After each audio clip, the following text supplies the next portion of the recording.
Hello, everyone. I'm Roberta Bowman with the LPGA, and I'm going to be serving as our moderator for today's first visual and virtual session of the LPGA Women's Leadership Series. These women's leadership programs have become a signature of the LPGA, and it's something we really enjoy over the course of our year. They bring together women at the top of their game on the golf course, that of course are our touring professionals, with women from the neighboring communities who are leaders in business and civic activities.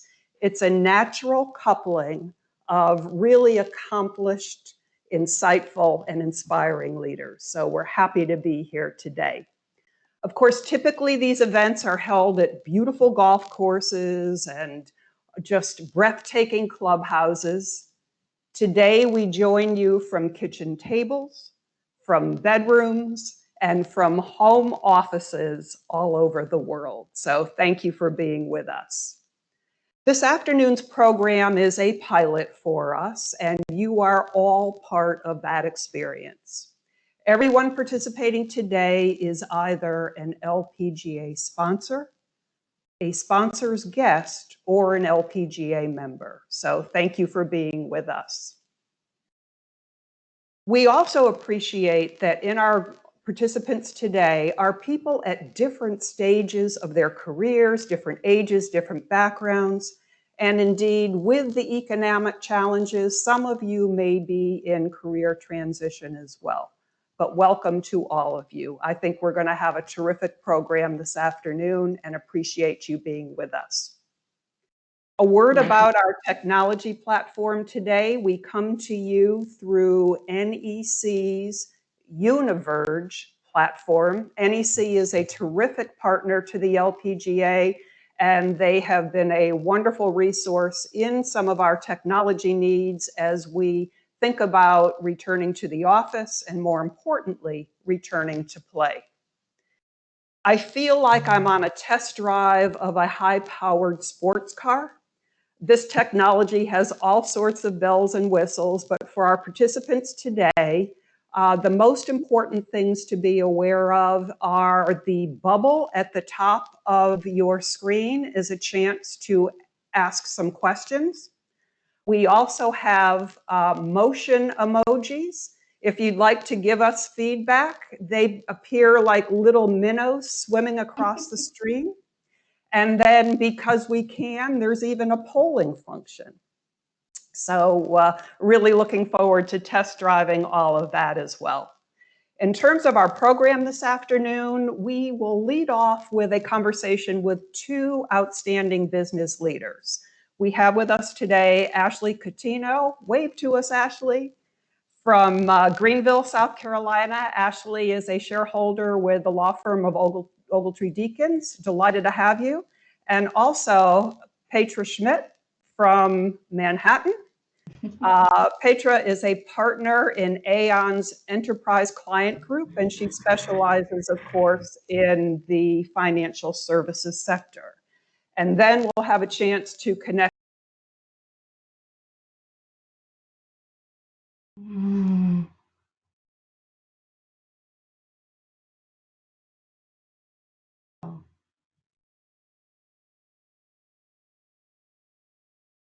Well, Petra, it looks like we've lost Roberta for a second. Should we go ahead and introduce ourselves and just get going with our first questions?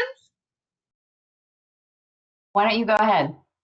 All right. So as Roberta said, my name is Ashley Cuttino, and I am a shareholder with Ogletree Deakins, and I specialize in employment litigation, and I have been leading our firm's 50 statewide unemployment response to COVID-19, as well as being on our return to work team to help operations open back up. And I think one of the questions that Roberta wanted us to answer first was, what is the one thing we would want you guys on this seminar to leave with if you only had to leave with one key piece? And the thing that I would say is there is so much bad that is happening with COVID-19 and the pandemic. There's so much negative that if you can, as a leader in your organization, and I think this is especially true for women, seek the opportunities that are there as a result of what is happening, because there are opportunities for people to step up and to make a difference in their organizations right now. And I think women have a particular opportunity right now because, without it all sounding disparaging, I think innately women usually have greater emotional intelligence, and we have a better understanding of the heartbeat of the organization. We talk to staff members more, we talk to each other more. And when you really have that understanding, I think you have an opportunity to really step up and help your organization lead and make changes right now and be responsive to the real situation that is going on in a way that can be really impactful and be a real opportunity for you. So my piece of guidance would be, we know we're all dealing with a ton. I have 3 kids at home trying to work a full-time job and homeschool while my husband's working a full-time job. It's real hard. But look for those opportunities because they're out there. And if you're the one that's willing to step up, it will be remembered and rewarded right now. And Ashley, I think that is terrific advice. And Roberta, welcome back. We're glad to see you back on video. We just went ahead and got started because that's what we women do is, something happens and we just, jump right in there. So hello, everyone. And again, I'm so pleased to be here. My name is Petra Schmidt. And as Roberta mentioned, I'm with Aon, who's one of the sponsors of the LPGA. Just incredibly delighted and honored to be a part of this. I've been with the firm it'll be 24 years in September, and lots of different roles. I've had the opportunity to live and work overseas. I lived in London for almost 8 years during 2 different stints, and I've had the fortune to kind of travel around the world and work with a lot of our clients and a lot of our colleagues. And, given what we're working on right now is a global issue, right? This is something that everyone is facing. I loved Ashley's advice about just finding one area to get involved in. I think it can certainly be in the workplace. There is a lot of opportunity to get involved right now. It could be something small. It could be a new idea that you have. I also thought that I would put out there, it's a great time to use your skills and capabilities, whether those are your professional, technical expertise, to do something in the community in which you live and work. I'll just share a quick example of something that I'm getting involved in. As Roberta mentioned, I live in Manhattan, which has, as many of you know, has been the epicenter for the COVID crisis here in the U.S. thus far. And I certainly hope that all of you are safe and that you don't need to go through what our community has been going through. But we've become a part of a consortium of 12 other consulting firms that are working together to do 2 things. One is to reopen the city safely so that everyone can return to the workplace. I'm always very careful to say return to the workplace versus return to work, because we're all working a lot. I think in some cases we're all working a lot more than we were, and balancing the professional and personal lives. So we're working on returning to the workplace in as safe of a fashion as we can. And then secondly, rebuilding the economy in New York City, because it will look different. And I think, by putting the expertise that you have, or just even the passion around the community that you live in, is something that I think you can certainly consider. So Roberta, we'll hand it back to you. Thank you so much, and my apologies. And I do want to be very clear that this was a problem at the Bowman end of this technology, not at the NEC end. So my apologies as well. Let me just remind folks that are participating today, if you've got questions, go ahead and use the questioning function, and we'll just keep the conversation going. Ashley, I know that Ogletree Deakins and you personally have a lot of experience in workplace issues. Many of us, as Petra was saying, we've been working hard, but some areas of the country are getting ready to get back to the office, if you will. What advice do you have for those of us that are here today about how to think about safely returning to the office, both from the standpoint of a potential business owner as well as employees?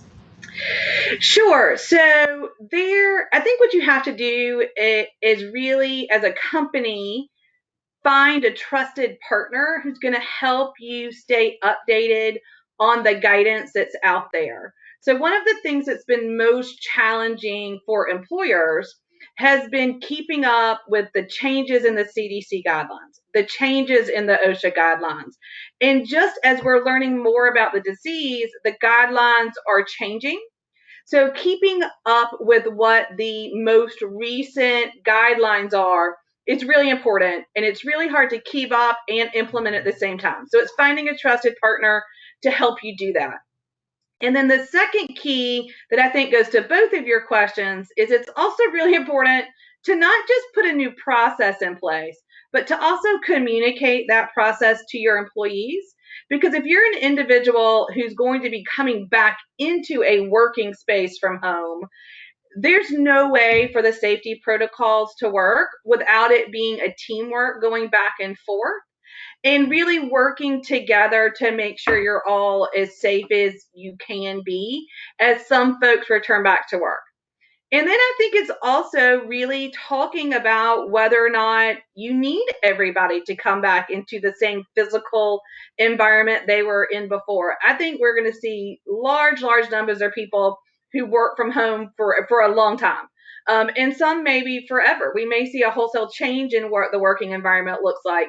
But I think it's finding a trusted partner to help you keep updated on the most recent guidance, and then working and communicating with each other as a team between employers and employees, because this is going to take teamwork to do correctly. Yeah, that's great counsel. And Petra, you have such a broad portfolio of responsibilities and colleagues, I'm sure, all over the world. One of the things that's really challenging about this particular crisis, it's lumpy in terms of how we are exiting it or reemerging. Mm-hmm. So how do you lead during a time like this when you've got offices at very different stages, when you've got employees and coworkers that are just processing a very profound exchange and period in their life? Yeah, and you know what, Roberta, that's a great question because it is challenging in many respects. But I think, to Ashley's point, I think firstly, just the communication, making sure that there is communication that goes both ways. One is, and I've certainly heard this both in, the Partnership for New York work that I'm doing, as well as just, within Aon, is people very much are trusting their employer right now to be a source of information for them, because there's a lot in the media. There's certainly, whether it's the CDC, OSHA in the US, or the respective bodies in the UK and elsewhere, I think employees are expecting their employer to be sort of that filtering mechanism for them. So I think what we've been trying to do is make sure we have a global framework in place, frequent communications. Our CEO, Greg Case, does a video every Monday morning that goes, or it's probably, evening Asia time, whatever time it is around the world, but it goes out once a week on Monday, and he shares with us what's going on. And then that's complemented by regional and local leadership, because again, to Ashley's point, it looks very different, where Ashley is in Greenville, South Carolina versus where I am in Manhattan. And the steps that we take, as well as the complexities that we face with things like public transportation, mean that our plan is going to look a bit different than what her organization's plan is. And so I think you need to sort of use the best knowledge that you have, knowing that it is going to change, right? There are certain protocols. I think we're finding wearing a mask now when you're in public is something we weren't considering 6 weeks ago, but now has become more standard protocol. The consideration of whether you're going to do temperature checks, antibody testing, all these things, we're trying to filter on behalf of our employees and bring the best information to them.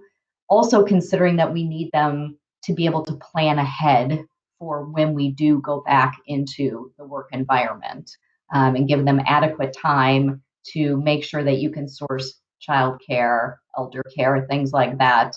But I also agree, I think workplace flexibility will definitely be out there. I've heard from a lot of people in New York City, they are very anxious to get back into the office, right? A lot of, when you live in an apartment building, you don't have a backyard, right? You have a smaller apartment, you'd love to get back into the office, safely. Other people won't feel as comfortable coming back as quickly. And, there may be just, I think, a lot of alternatives that are offered to employees.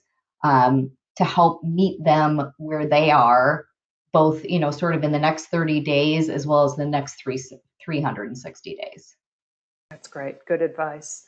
Again, I'll invite our participants to ask some questions, but I'll keep going. And we've had a wonderful opportunity to chat as preparation for this panel, and I learned that both of you were instrumental in the women's employee research groups at your respective offices. And obviously, you have a passion for women in leadership, a passion for mentoring.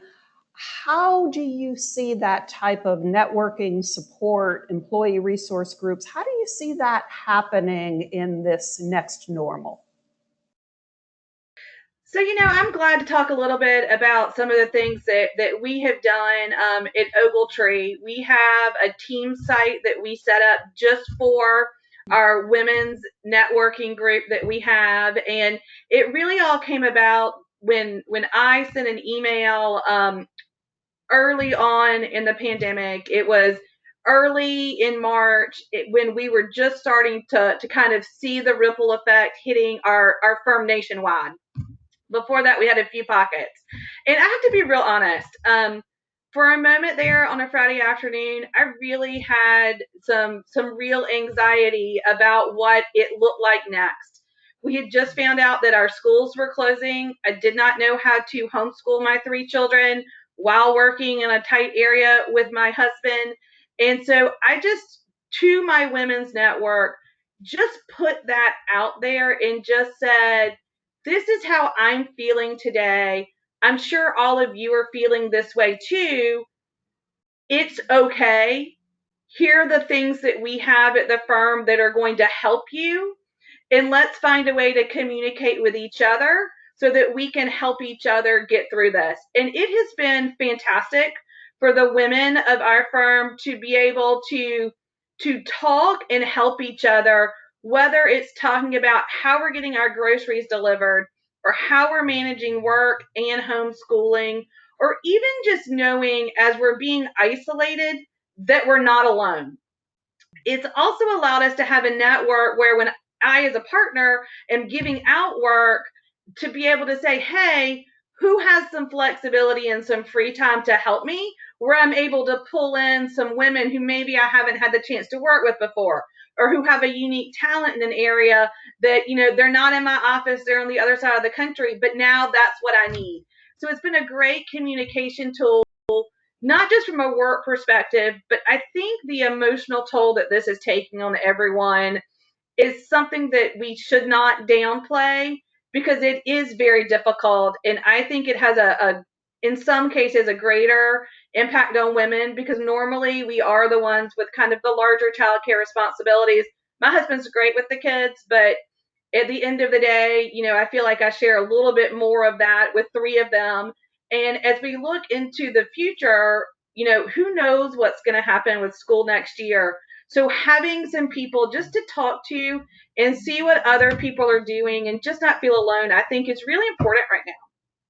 So a couple of things you said that I just love, Ashley, and that is, it started with just an honest outreach. Hey, look, I'm struggling. I'm having a hard time. It didn't take a big organization. It didn't take any permission from management to do that. Obviously, it's part of your culture. And you've created, again, and furthered and built a terrific community of support. So some great insights there. Petra, how about from your side? Sorry, Ashley, did you want to say something? Oh, no, I was just going to say, that initial email, I just sent it to our women's network. We already kind of had an email group. And I will tell you, when I sent that first email, I was shocked by the number of people in our firm, our women, that wrote me back and just said, thank you. I'm so glad to know that I'm not the only ones feeling that way. And I think it was particularly impactful that it came from one of the women. I am an equity partner here, that it came from one of the equity level partners. I think that really had an impact on people. And at the end of the day, I just said, I'm going to go home and decorate my house for Easter, and it's going to look like an Easter basket exploded, because we need some color and some happy. And so many people started just kind of sharing pictures of their Easter crazy, and it just felt good for everybody. Great.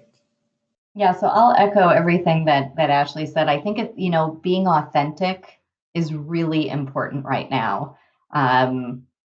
Because people are struggling in lots of different ways, whether, it's childcare, it's, where you're going to get your groceries from because you can't get a delivery slot, what have you. But we have been a firm that has always really promoted, women's career development, mentoring. We have, I will give a huge shout out to the men who are mentors in our women's network as well, which I think is, equally important. And I think what we've been trying to do are a couple of things.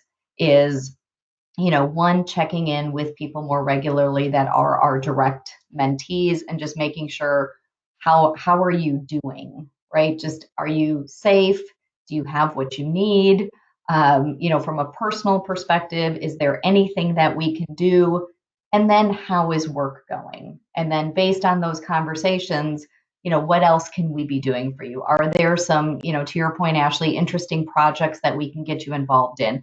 Is now a time where you can do some additional development through online coursework, or, just even something that isn't within the Aon purview that's available, within the community? It's amazing to me how many courses and activities are available at no cost, from Ivy League schools down to, if you want to learn how to cook now, or you want to take up another type of exercise or something, right? There's just a lot that you can do, I think, to occupy time, both personally and professionally. And I think we've tried to do a good balance of both. And I think that would be something that I would share with people is, don't be afraid to reach out to someone within your firm. At the end of the day, we are all human beings going through this experience, and people will help. I mean, we've had senior leaders. We have one senior leader in New York City, because the dry cleaners and what we call the wash and folds, unlike many people around the country, a lot of people don't have washer dryers in their apartments. And so you had people who were literally becoming creative about, how do I get my laundry done, right? And one of our very senior male colleagues shared, the experience, like, listen, I'm now wearing like ratty t-shirts because I'm at the point where all of my good clothes are not clean. But just, I think people just being very real and authentic has just broken down some of those, what might have been, considered barriers, and made people just very approachable. And because people aren't traveling, aren't in meetings as much in terms of, on-site meetings, people are more available too, which I have just found very refreshing. And so I would put out the authenticity piece as something that we as leaders, and quite frankly, everybody can take on, and just reach out and ask people for help and ideas. That's great advice. And I will just say, and some of you know that this is actually a second career for me. Years ago, I was with Ashley and Petra on the corporate side of things. And this notion of authenticity is actually an earned quality that I've seen over the course of my career. I started working when every woman wore a little suit with a little bow tie, and that was about as far from authentic as you could come. So seize that authenticity, and as the saying goes, do you. The other thing you said, Petra, and I'll just harken back on a really interesting insight, that people don't care how much you know until they know how much you care. And in a crisis like this, I think that's really incredibly important to remember. So Our time today is almost up, believe it or not. But I would love to hear from both of you with just some final words of advice for people that are on the webinar today. And I'm going to mix it up, and Petra, start with you. Okay, so what I would say is one day at a time, because if a lot of people on the phone are like me, you're planners. And I think the hardest thing has been it's very hard to plan in this environment. And so I sort of remind myself every day, it's sort of like, good morning, Petra, today is Thursday. We're just going to focus on Thursday today and what we need to do versus worrying about what I'm doing tomorrow and next week. And I find that that's sort of helping me get through. The other thing I would say is use this as an opportunity to learn something new personally or professionally. If you've been meaning to take on yoga, right? If you want to learn something about another division in your organization, or you want to learn another skill or develop your career in a way, I have made outreach to a lot of folks in our firm. I've been getting a lot of emails. Do a virtual coffee with somebody, do a virtual lunch, and see if you can't develop those skills, or try a yoga app. That's great. Terrific. Ashley? Yeah, I think mine are very similar to Petra's. I was going to say, really, if you see an opportunity, step up and own it. It will open doors for you. Also, be very flexible. These things are changing constantly. If you see something or a way your organization needs to pivot, or you think it would be a good idea, send an email to the right person or give them a call. I think right now leadership is open to any good idea. If you see a problem, think about a solution, not just the problem. But if you have a solution to something, raise your hand. And also, again, I think it goes back to what I started with. Don't forget to take care of yourself during this and stop and have some moments for joy. In my world, we have been working 24/7 as the crisis has evolved, because we do deal so closely with employers. Tomorrow is my birthday.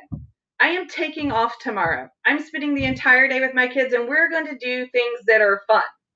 And I think it's okay to do that. It's okay to take a moment to breathe. Don't forget about your self-care and your mental health, and make the best of a bad situation that you can. For some people, this is very trying, not emotionally, financially, across the board. But try and take care of yourself and make room for some joy to the extent that you can. Wow, really, really great advice. Let us be among the first to wish you a happy birthday in Thank you. 2020. Indeed. And you've actually delivered, I think, our final line for this panel, and that a moment of joy. And the two of you have been just so generous with your insights and your advice, and you've given all of us a wonderful moment of joy. So virtual emoji clap. Here they're coming. They're coming. So Ashley and Petra, thank you so much for joining us. We're going to switch to the LPGA program. Look at it, it's rolling thunderous applause. So just a really wonderful conversation today, and we'll see you in about 15 minutes or so. Sounds good. Thank you. Thank you.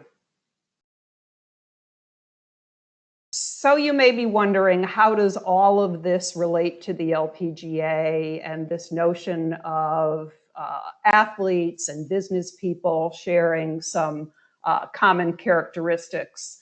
I mentioned earlier that as sponsors and guests of our sponsors, you are an elite group. And now we're going to try our polling, and we'll just test a few of these with your insight and knowledge. So Cheryl's helped me pull up the first of the poll questions, and it is, of all of the corporate investments in sports in 2019, how much of that was invested worldwide? And the answers are anywhere between $10 billion and $50 billion. We'll take just a few seconds to see your results.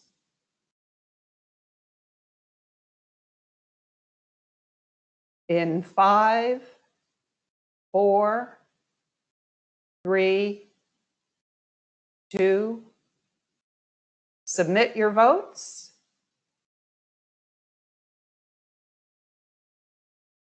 Thank you. This is a really smart group. The predominant answer, Cheryl, I don't know if we can show that or not, but 50% of you got that exactly right, somewhere between $30 and $40 billion. The last figure that I saw was some $37 billion.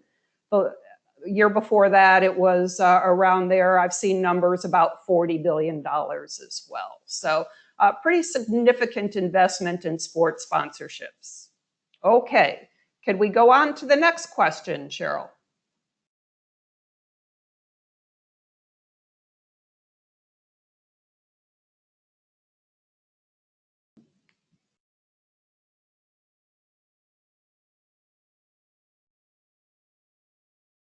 Okay. Of that $30 to $40 billion invested in corporate sponsorships around the world, how much is invested in women's sports? Vote now and submit your vote.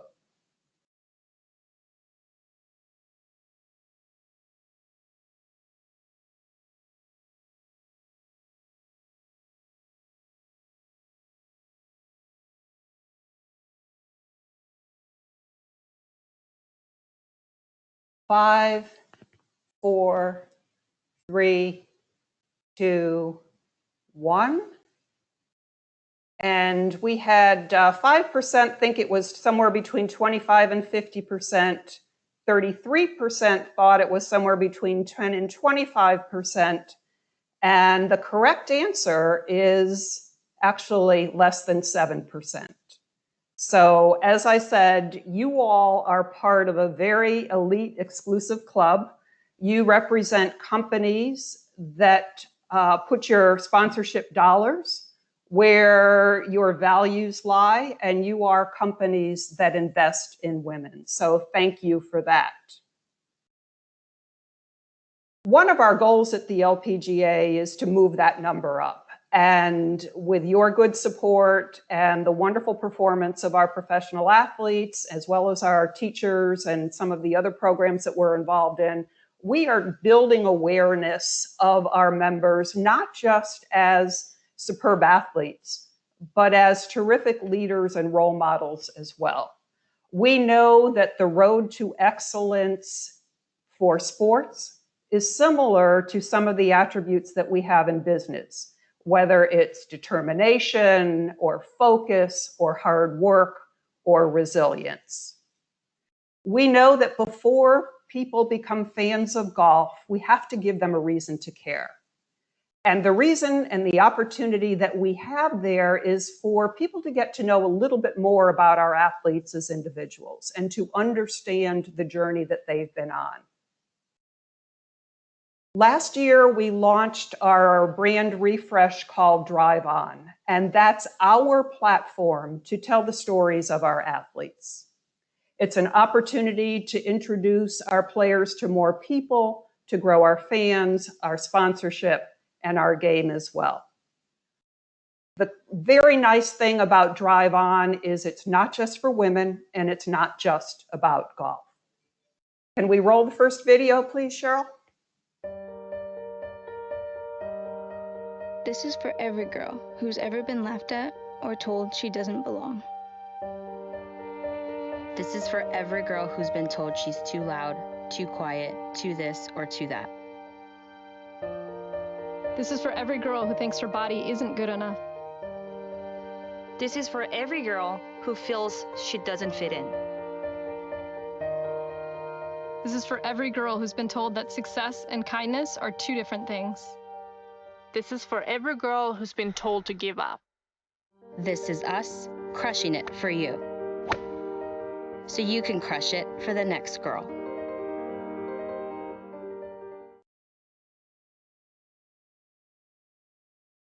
So every one of our LPGA players has a story to tell, and we've got a very special one to share with you today.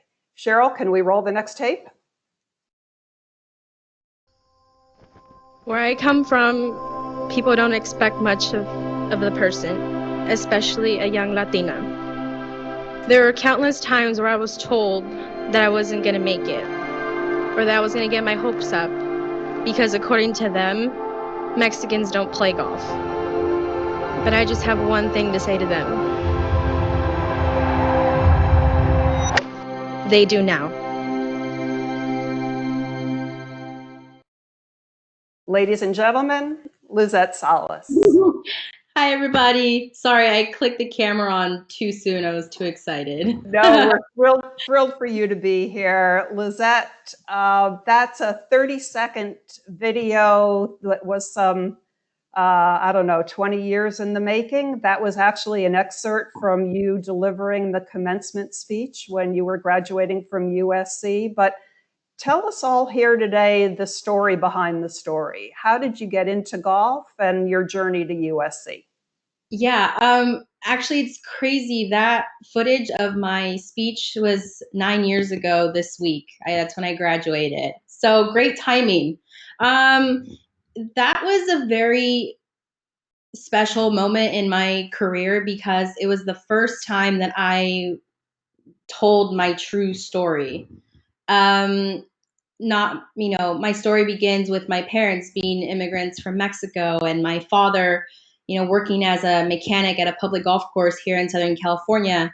And just by luck, fate, you can call it, I was introduced to the game. And, little did we know that I was going to receive a full ride scholarship to USC. I had a lot of limitations due to my economic status. My parents, I didn't grow up in a country club. I don't have that typical golf background, but I was able to, to drive on since day one and try to reach my goal was to receive an education. I was the first person in my family to graduate from a university. And, on top of that, I was USC's first 4-time All-American. And, I just kept setting goals and, the right people were in my path. And I've just been so grateful to have that opportunity that USC gave me to not only be a student athlete, but to share my story and to display to anybody, regardless of race, gender, or economic status, that you can achieve your goals and that it's worth it. All the tears, blood, and sweat, it is all worth it. And now I'm able to live my dream on the LPGA tour. And when I was asked to do the drive on, I was honored, but at the same time, I had to go back to such a vulnerable state that I was nervous because that's something that, I have to remember, or it's a constant reminder of my journey. And I'm just so grateful to be a part of this campaign. And Roberta, I thank you so much for allowing me to do this. Well, we love telling your story. You're an amazing ambassador and advocate for the LPGA and AON and all of our other sponsors and your personal sponsors as well. We started this program today talking about the pandemic and the state of the world today. The last time I saw you, Lizette, we were speaking with some optimism about the year ahead. You were so looking forward to playing. This was to be an Olympic year. We got a couple events under our belt, and then the season stopped. So bring us up to date. What have you been doing? What's it like to be a professional athlete when there's no play? Yeah, like you said, I had so many goals and so many aspirations to this year. I was hoping to add, Olympic athlete to my resume. And we started off on a good note in Australia. We finished tied for 10th. And, we just had to hit the brakes and had to realize that our health comes first. our well-being is more important than playing. But I've gone through probably every emotion you can think of. I was sad, I was angry, I was, not as motivated as I would want to. But now that there is a set date, golf courses were shutting down. LA County I live in Southern California, so golf courses were shutting down rapidly. I didn't know what to do. My dad, being the handyman that he is, he built a custom net in my backyard. My trainer has come to my house to work out, taking proper precautions, social distancing. But now that we have a date, a goal set, I'm back to my routine. I've used this time to allow my fans to see a more personal side of me. I've been doing Instagram lives. I've been just being more engaging and being more open and more authentic. I think Petra did talk about that earlier. Just allowing our fans, because they're not allowed to watch us play. Just trying to give them a more personal side of being an athlete. And I think just being more relatable may give them some sort of hope and motivation to keep going day by day. So it's been quite a journey. It has. Let me remind folks that we'll welcome your questions, but we talked as an introduction here about the elite 7%, the companies that are invested in women's sports, and more particularly today, the LPGA.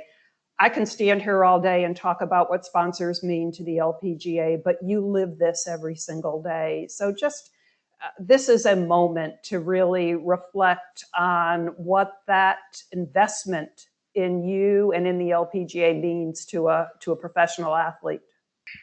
Yeah, our sponsors mean so much, and they're like family.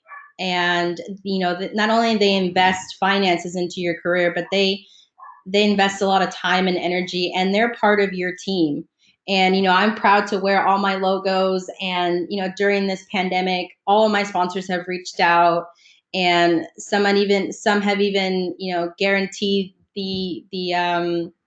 my earnings for being part of their team. And it's just that sense of security, and that they're validating not only me as an athlete, but as a person, and really taking that extra, kind of just going extra to making sure I'm okay. And they're a huge reason why we're out there, and they've done so much, not only for the tour, but each and every athlete, that we're so proud to be ambassadors for these certain companies. And we're not just part of their team, they're part of ours. And it's just it's so important that we recognize that it does take a village for us as female athletes to be out there, to grind every single day. And we just thank each and every one of our sponsors that help us become the athletes we are. Great. Well, you heard the first part of the program. We've got people from all over the world on the call today, various stages of their careers. Any other message that you'd like to share with us today? Well, first and foremost, I would just like to thank everyone for supporting women's golf. It's been such a crazy period that being involved in seminars like this really just shows how much you guys are invested in our sport.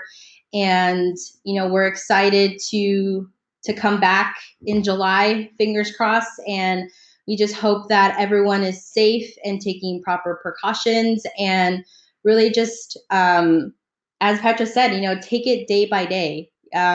Things are changing, and you just never know what could happen, but our health is first. And also with this Drive On, and with how women's sports is these days, we're trying to, close that gap in terms of wages, in terms of in terms of other things too. Like, we're trying to close the gap as far as men's and women's sports. So for all of our sponsors and for our fans to be a part of the LPGA family, it truly means a lot.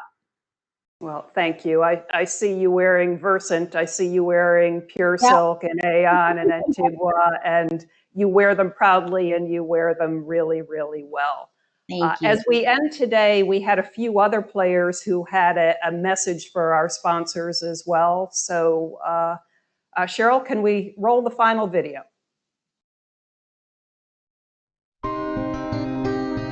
In our sport, the golf clap is a sign of appreciation and respect. Thank you for standing with us during this difficult time. On behalf of all of us at the LPGA, we clap for you. We clap for you. We clap for you. We clap for you.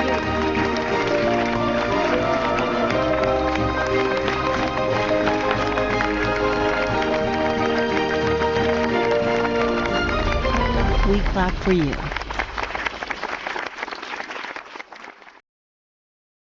Great. I love those little emojis coming across the screen. As we end today, I just wanted to say a very sincere thank you. We've got Petra with us, Lizette. I know Ashley is going to try and join us as well. This has been a great afternoon. We've done a lot in just a few minutes. You've been so grateful and gracious in providing your insights on how we navigate this next normal. So on behalf of all of us at the LPGA, for everyone that's participated today and for all of our sponsors, indeed, we clap for you. Have a great afternoon, great evening. And again, Ashley, happy birthday to you. Ladies and gentlemen, Happy birthday. We'll see you next time.